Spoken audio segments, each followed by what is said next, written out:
kwamba unaandaliwa. Yaani ni hivi, kuna vitu kama ungevipata leo kama unavyovitaka, usingekuwa na uwezo wa kuvimudu. Ni kama wewe hata unapokuwa na mtoto mdogo, hata kama unampenda sana, kuna vitu uweze kumpatia. Uweze kumfundisha kuendesha gari kwa sababu ana maamuzi vizuri barabarani. Uweze kumpa pesa kwa sababu ana namna nzuri ya kutumia zile pesa.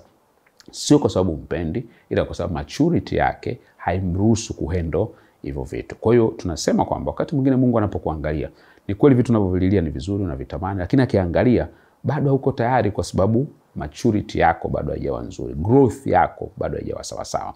Kwa hiyo unaandaliwa. Kwa pale unapozidi kuchelewa, haimaanishi kwamba umechelewa, inamaanisha kwamba uko kwenye mchakato wa kutengenezwa. Na ndio maana unapokuwa unasubiria kitu au unapokuwa unatafuta kitu, kati ya vitu lazima uvifanye ni kuendelea kujiandaa hata kama kile kitu bado hakijafika. Kadiri unavyofanya maandalizi na unavyopata ukomavu wa kuhandle hicho kitu, ndivyo ambavyo inakuwa ni rahisi kwa kukipata.